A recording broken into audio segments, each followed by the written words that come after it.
আমাদের ডিজিটাল পাঠশালার পক্ষ থেকে সবাইকে অনেক স্বাগতম। আজকে আমি তোমাদের সাথে আলোচনা করতে যাচ্ছি নবম শ্রেণীর ইংলিশ বইয়ের তোমাদের যে চ্যাপ্টার 4 টোনস ইন স্টেটমেন্ট, এটির যে অ্যাক্টিভিটি 4.1.1 এটি নিয়ে। চলো তাহলে আজকের সেশনটি আমরা শুরু করি।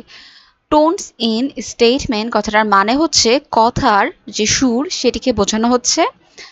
Read the following statements and choose one answer from the alternatives that match your feelings or emotions. তাহলে আমাদেরকে নিচে কিছু স্টেটমেন্ট বা বক্তব্য দেওয়া আছে। এই বক্তব্যগুলো পড়ে আমাদেরকে বুঝতে হবে যে এই বক্তব্যগুলো কি আমাদেরকে মেসেজ দিচ্ছে। এটা কি আমাদের স্যাড ফিল করাচ্ছে বা হ্যাপি ফিল করাচ্ছে, না এক্সাইটেড অর হিউমারাস, কোনটা? Then explain why you think so. এরপর আমাদেরকে বলতে হবে আমরা কেন এটি ফিল করছি বা কেন এটি মনে করতেছি যে এটি স্যাড না হ্যাপি, কেন এটা মনে হচ্ছে, এটা অ্যান্সার দিতে হবে। Then share your responses with the class. তারপর হচ্ছে আমরা ক্লাসে সবার সাথে এটি শেয়ার করব। চলো তাহলে আমরা দেখে নেই আমাদের যেই তিনটি স্টেটমেন্ট দেওয়া আছে। তাহলে আমাদের প্রথম যে স্টেটমেন্টটি দেওয়া আছে সেটি হলো, why did the math book look sad because it had too many problems. তার মানে গণিতের বইটি দেখতে কেন বিমর্ষ বা খারাপ লাগছে, কারণ এতে কি অনেক সমস্যা ছিল তাই। আচ্ছা, নর্মালি চিন্তা করো, গণিতের বই দেখতে কখনো কি খারাপ লাগতে পারে? অবশ্যই না, কারণ এটা তো একটা বই, এটার তো কোনো ফিলিংস নেই যে এটা দেখতে খারাপ লাগতেছে ওকে দেখে। তার মানে এটাকে আমরা বলতে পারি যে do the sentences make you sad, happy, excited or humorous. কোনটা এই চারটা ফিলিংসের মধ্যে কোনটা তোমার এইটা দেখে মনে হচ্ছে? এরপর আমাদেরকে বলতে হবে why do you think so, কেন এটি মনে হচ্ছে আমার। তাহলে অবশ্যই স্যাড তো ফিল হচ্ছে না আমাকে এটা শোনার পর, বা হ্যাপিও ফিল হচ্ছে না, এক্সাইটেডও ফিল হচ্ছে না। আমি বলতে পারি যেটা আমাকে হিউমারাস ফিল করাচ্ছে। তাহলে আমি এইভাবে লিখবো অ্যান্সারটা, the sentence because it had too many problem seems to be humorous. Problem in the context of math book can refer to both mathematical exercises and difficulties that the book may have. তার মানে আমরা বলতে পারি যে এতে অনেক সমস্যা ছিল। এই বাক্যটি আমার কাছে হাস্যকর মনে হয়, কারণ গণিত বইয়ের সমস্যা বলতে এখানে আমাদের যে ম্যাথ বই যে অনুশীলনী, গাণিতিক অনুশীলন ম্যাথসগুলো থাকে সেটিকে বোঝাতে পারে। আবার অন্যভাবে বইটিতে থাকতে পারে কোনো ধরনের প্রবলেম থাকতেই পারে, কোনো ধরনের এরর থাকতে পারে, সেটাকেও বোঝানো হতে পারে। তো এই ক্ষেত্রে দুইটাকেই বোঝানো যেতে পারে। তো আমরা এটাকে এই কারণে হিউমারাস বলতে পারি। দেন আমাদের বি নাম্বার কোশ্চেনটা হচ্ছে, earth is mainly covered by water, about 70% of the planet's surface is ocean. Do the statement make you sad, happy, curious, humorous, or give you information? Why do you think so? তাহলে আমাদেরকে বলা হচ্ছে যে পৃথিবী প্রধানত পানি দ্বারা বেষ্টিত, আর এর পৃষ্ঠের প্রায় 70%ই হচ্ছে মহাসাগর। তাহলে এই বিবৃতিটা পড়ে বা এই বক্তব্যটা পড়ে আমরা কি অনুভব করছি? অবশ্যই এটা পড়ে আমরা একটা নতুন একটা তথ্য জানতে পেরেছি। তাহলে আমি বলতে পারি যে এটা আমাকে একটি ইনফরমেশন প্রোভাইড করছে। তাহলে এটা আমরা এভাবে লিখবো যে the statement earth is mainly covered by water, about 70% of the planet's surface is ocean, gives me a piece of information. This sentence simply states the fact about the Earth's composition. তার মানে এই স্টেটমেন্টটা পরে আমরা আর্থের যে composition বা গঠন এটি সম্পর্কে জানতে পারছি। এরপর হচ্ছে আমাদের লাস্ট যে স্টেটমেন্টটা, the capital of Greece is Athens and it is known for its rich history and cultural heritage. Cultural heritage কথাটার মানে হচ্ছে সাংস্কৃতিক ঐতিহ্য। তাহলে পুরো সেন্টেন্সটির অর্থটি দাঁড়াচ্ছে, গ্রিসের রাজধানী হলো অ্যাথেন্স এবং এটি একটি সাংস্কৃতিক ঐতিহ্যের জন্য কি অনেক পরিচিত। তাহলে এখানে আমরা এটা কি পাচ্ছি যে এটা কি আমাকে কোনো ইনফরমেশন দিচ্ছে, or make you curious, smile or happy. তাহলে অবশ্যই এটি আমাকে কি একটা ইনফরমেশন দিচ্ছে, আমি একটা নতুন ইনফরমেশন পেলাম। তাহলে এটাকে আমরা লিখতে পারি, the statement the capital of Greece is Athens and it is known for its rich history and cultural heritage is a statement of information. It informs me Athens is the capital of Greece. Moreover, it makes me curious to know more about its rich history and cultural heritage.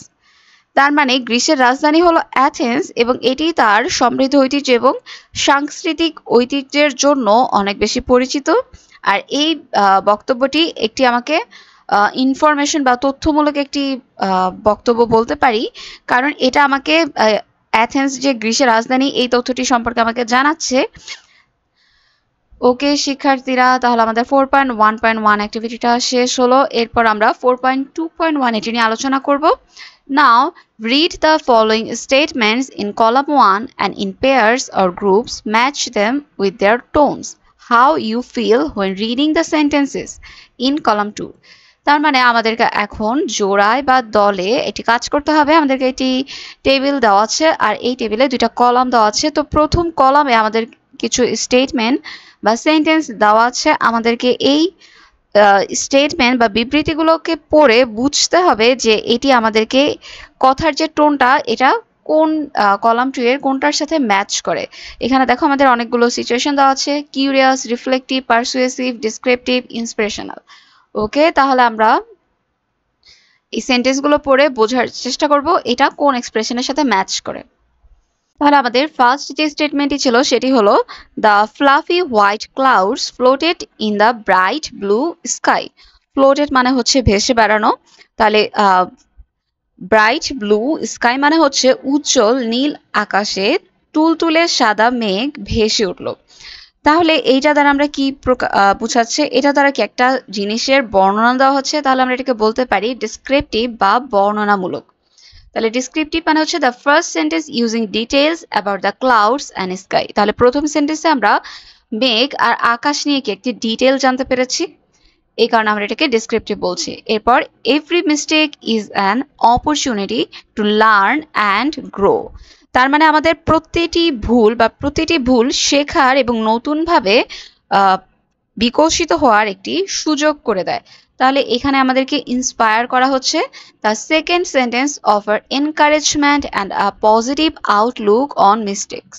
তার মানে second সেন্টেন্সটা পড়ে আমরা কি encouragement বা একটা positive একটা vibe পাচ্ছি ভুল থেকে নতুন কিছু শেখার। তাহলে আমরা এটাকে বলতে পারি এটা আমাদেরকে ইন্সপায়ার করছে, ইন্সপিরেশনাল। ওকে, এরপর হচ্ছে I wonder why some plants have different coloured flowers. আমি ভেবে বিস্মিত হই কেন কিছু গাছে বিভিন্ন রঙের ফুল থাকে। তাহলে এখানে আমরা খুব সহজে বুঝতে পারছি এই সেন্টেন্সটি আমাদের expresses a desire to understand the world around us। তার মানে এই সেন্টেন্সটা পড়ে আমাদের চারপাশের পৃথিবী সম্পর্কে কি আমাদের যে জানার যে আগ্রহটা সেটা প্রকাশ পাচ্ছে। আমরা এখানে কি কিউরিয়াস বলতে পারি যে এটা আমাকে কৌতূহলী করে তুলছে জানতে পৃথিবী সম্পর্কে।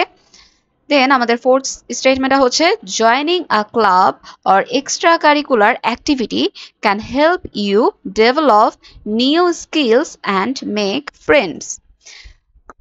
তার মানে আমাদেরকে ক্লাবে জয়েন করা বা ক্লাব বা আমাদের এক্সট্রা কারিকুলার যে অ্যাক্টিভিটি অর্থাৎ পড়াশোনার বাইরের যে অ্যাক্টিভিটিগুলো সেগুলোতে অংশগ্রহণ তোমাকে নতুন দক্ষতা বিকাশ করতে এবং নতুন বন্ধু তৈরি করতে সহায়তা করতে পারে। তার মানে আমাদের ফোর্থ সেন্টেন্সটি tries to convince the reader of the benefits of joining a club or activity. তার মানে এই সেন্টেন্সটাকে আমাকে প্ররোচিত করছে, রাইট, যে আমাকে একটা নতুন কিছু করার জন্য আমাকে প্ররোচনা করছে। সো এটাকে আমরা বলতে পারি পারসুয়াসিভ।